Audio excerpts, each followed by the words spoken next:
Hello travelers, Boardman21 here, and today's build is the Shadow Dagger Bladedancer. Now while there are a few variations of this build out there by a few different people, after watching McFluffin play it for a bit on his stream, I definitely wanted to get started with it. And after talking to him and getting this set up, it is not only one of the fastest speedrunners through the monolith that I've ever played, it also has extremely high damage output. Now, while its survivability is that of a glass cannon and it can't really take a hit, you will have a lot of dodge and be able to zip around rather quickly to where you can dodge hits and you'll be able to kill everything before it kills you. Alright, let's go ahead and jump into the skills. For skills, I'm running Shadow Cascade, Shift, Synchronized Strike, Decoy, and Smoke Bomb. For Shadow Cascade, the point of it is to get as many daggers as possible and as much physical damage as possible while being able to get your mana back on Shadow Consumption. You have 2 points in Shadow Torrent with 4 points in Shadow Flourish, so that as long as you've used Shadow Cascade within 4 seconds, you'll be able to get 140% increased physical damage, which is a huge damage boost for the build. 1 point in Battle Trance for some dodge rating.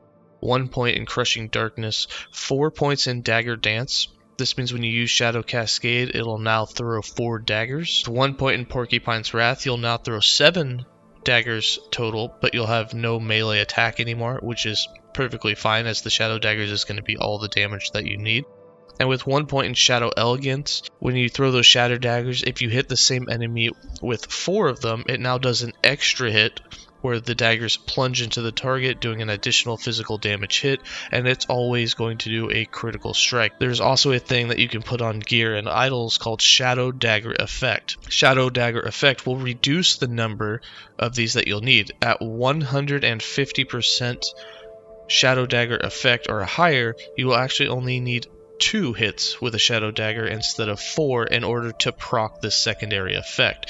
And supposedly at 250% plus, you'll be able to get it done with just 1, which would double your damage essentially, as long as you're hitting the same target with all of those daggers. We then have 2 points in Dismantle, 1 point in Onslaught, and 3 points in Fight in the Shadows to get that mana back per shadow that's consumed. For Shift, now Shift is set up to where you'll get some dodge rating, you'll get haste, you'll get a shadow, you'll automatically cast Shadow Cascade so you don't have to manually do it, and then you'll also have Shadow Dagger on hit while you're using Shift and any enemy that you hit along the way, which means that by just shifting alone, you're going to kill things that you shift through, and then at the end of it, when Shadow Cascade is used and all those daggers hit things, you'll kill things at the end of your shift as well. It's a very powerful skill, and it's one reason why we want the Smoke Weaver on, is because the cooldown will be reduced and you can use it very, very quickly. We have 1 point in Unseen Strike, 2 points in Broad Sweep, and 2 points in Hidden Blades, so that there's a 100% chance for a Shadow Dagger on every hit that you do while you shift through them. 3 points in Velocity for some extra damage, 3 points in Momentum so that you get haste after you've shifted for 1.5 seconds, 1 point in Lasting Presence so that it creates a shadow after you've shifted, 1 point in Dancing Shadows so that you now use Shadow Cascade automatically at the end of your shift, 4 points in Swift Recovery so that you gain back some of the mana spent using the skill, 1 point in Shadow Slip so that you're invulnerable while shifting, and 2 points in Elusive so that you gain more dodge rating per point of dex that you have. For Synchronized Strike, you want this to create as many shadows as possible. The more shadows that you have, the more daggers that you'll proc when you use Shadow Cascade. Also have this set up for some ward gen and some mana efficiency so that you'll be able to spam it all the time. Have 3 points in Dynamics for 30% mana efficiency, 1 point in Glowing Darkness for some increased area. You're not going to actually a lot of damage with Synchronized Strike itself. It's the shadows proccing the Shadow Daggers that are going to do the damage, so you don't have to worry too much about going into too much of the damage nodes inside of this skill. 5 points in Foreshadowing gives shadows 200% increased damage. 1 point in Dark Ally so that you now summon 4 shadows instead of 2. This doubles the mana cost. 4 points in Coordinated Cuts. 1 point in Umbral Assassination so that you now do a Shadow Dagger on hit. 4 points in Shadow Infusion so that you gain ward per shadow consumed and you get increased area per shadow consumed with the attack. And Wave of Darkness so that your shadows that were already existing automatically consumed by using a Shadow Cascade automatically. So you'll never have to manually cast Shadow Cascade, you just keep syncing Strike around and shifting around. For Decoy, Decoy is just set up to where if you are having a hard time with survivability, or if you go in the arena with this, you can throw out Decoy so you don't have to worry about things coming after you, as the Decoy has a very good aggro ability. We have 5 points in Embedded Spikes, 1 point in Backup Buddy, 1 point in Boom, 3 points in Efficient Construction, 1 point in Sonic Detonation, 1 point in Warning Sound, 2 points in Short Fuse, 2 points in Burning Oil, 2 points in Meticulous Construction, and 2 points in Grand Diversion. I do not use this skill very often. And for Smoke Bomb, we have this set up as a Shadow Dagger procer, and Smoke Bomb basically is a bomb. Wherever there's smoke, if any enemies run into it, they're basically going to die instantly, which is really nice. You're no longer using this as a defensive skill, it's going to be used on the offense, and I'll show you what I mean by that in a second. 5 points in Lingering Fumes for 50% increased duration, 1 point in Smoke Blades, 4 points in Umbral Assault so that it creates a shadow every second, 1 point in Thick Smoke, 3 points in Eroding Fumes, 4 points in Swirling Fog so that it slows 100% more frequently, which instead of every 1 second will now be every half second, and 1 point in Knives in the Dark so that every time you slow an enemy, it hits them with a Shadow Dagger.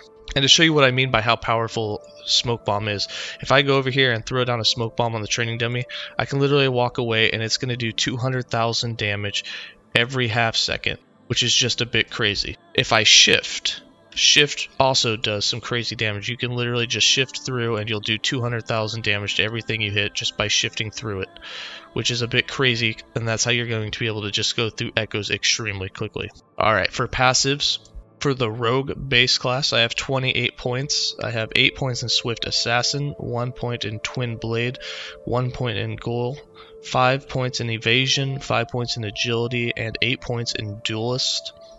No points in the Marksman, and 84 points in the Master Bladedancer, with 8 points in Cloak of Shadows, 8 points in Pursuit, 5 points in Flow, 6 points in Sky Synthesis, 8 points in Once, 1 point in Rhythm, 5 points in Tempo, 5 points in Blood Dance, 1 point in Flash of Steel, 10 points in Weapons of Choice, 6 points in Asuvant's Pact, 1 point in Perfection, 1 point in Confidence, 5 points in Exuberance, 5 points in Shadow Master, 4 points in Critical Eye, and 5 points in All In. For items and idols, once again I'll have this on Damit's Gear Planner, so you'll be able to hover over them, edit them, be able to swap them around, fix some things here or there, see what happens if you have higher tiers and such. But here for the idols, for the Ornate, I have chance to bleed on hit with increased damage while wielding a dagger. That percent increased damage increases physical damage, which is going to help the damage of the build. And then for the rest of them, you want increased Shadow Dagger's effect, and it doesn't matter what the suffix is. I have something kind of all over the place on the bottom on these, so it's not something that matters what it is. All you care about is getting the Shadow Dagger effect. So any idol that has Shadow Dagger effect, just throw that on there. We have 4 uniques in this build. I have Lyraka's Claws for that 100%, or in this case 106% throwing critical strike multiplier, which is huge for the damage. I was wearing the Xeric set, but having to use a potion every 4 seconds on top of it, not really doing much damage for necrotic. Even though it's a huge base amount of damage, it wasn't doing enough to justify actually having it on the build, and your survivability was quite a bit lower. So we went with Claws for the critical strike multiplier. I still wear the boots because it's both a melee skill and a throwing critical strike skill, so you get a lot of added critical multiplier while you're at full health, and you get some increased leech life, which you're going to need for when you do take a hit. Getting your life back extremely quickly is going to be nice. You do enough damage that you'll leech all your health to full once you get a hit in.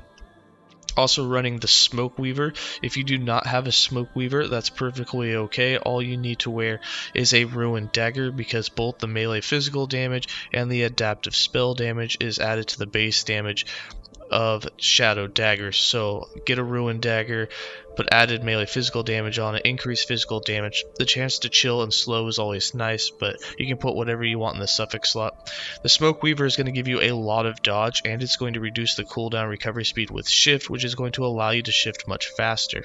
And then in the offhand, have a Blade of the Forgotten Knight. The reason we went with this is it has a lot of melee physical damage and a lot of spell damage, and both of those are added to the skill of Shadow Dagger because it is a spell, a throwing, and a melee. It has all the tags, which is going to allow it to do a lot more damage.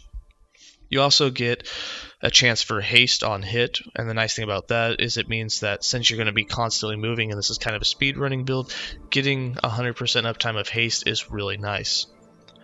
Then for the crafted gear on the chest, you want the Shadow Dagger effect first. Get tier 5 on that first and then worry about everything else. In this case we have increased damage while wielding a dagger, some Vite, and some increased dodge rating. For the helm, got Vite, Dex, added physical throwing damage while dual wielding, and Shadow Dagger effect. Have an Oracle Amulet in the Amulet slot with increased critical strike multiplier, physical penetration, some necrotic resistance, and some added dodge rating. For the rings, added physical throwing, added fire throwing damage, dodge rating, and health. We have that on both rings. The reason you want as much added as possible is because you get a really good boost from that damage with the critical strike multiplier being at almost 700%, and increases to physical damage and all damage types through dual wielding and several other sources. For the belt, increased dodge rating increase on potion use, hybrid, and increased health, and then a radiant chest for the critical strike multiplier.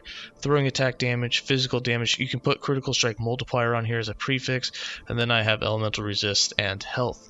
For the character sheet, you can see we're not really running any resistance. We have very little armor, a little bit, but not much. And then our dodge is at almost 60% while standing still, and that'll go up like when you shift, you get 70% for a while. When you have Decoy out, or when you use Shadow Cascade, you get a little bit more. We go to 62%. When you have Decoy out, you don't get a dodge rating boost, but of course it'll take the aggro of everything, so you don't have to worry about anything coming for you at that point. And for the damages, you can see we're at 663% critical strike multiplier. Now again, you get some more of this, for instance like Xerath's boots. You get more throwing critical strike multiplier while at full health and such, which isn't going to be something that's shown on the character sheet, but is active. And then you have about 300 to 400% of all damage types. The way to play this build, I like to put Smoke Bomb on autocast, especially running through the echoes. You're going to be running, and this will end up, whenever you stop to cast it, everything that's training behind you will run into Smoke Bomb and die instantly. As you can tell, it's doing massive damage. And so here we're doing 250,000 damage. Of course, if you put the Ruin Dagger back on, you're going to get much more, but your dodge rating and your cooldown on shift will obviously go down, but you'll be doing more damage. Instead of 250,000, you'll be doing 350,000, so it's an extra 100,000 damage on the training dummy. However, since you're already doing such great damage, I would rather wear the Smoke Weaver and be able to shift more often and have that huge amount of dodge rating chance. For the rest of the skills, all you have to do is either shift around. You can literally just shift around. Like, you can shift through, and when you shift through, you're going to hit them and apply the Shadow Dagger. So you can see you're doing an extra 250,000 damage with all the enemies that you shift through. You can also use Synchronized Strike. So for me, I like to use Synchronized Strike, and then I like to shift. So I'll just use Synchronized Strike, shift through, and you're just doing massive amounts of damage.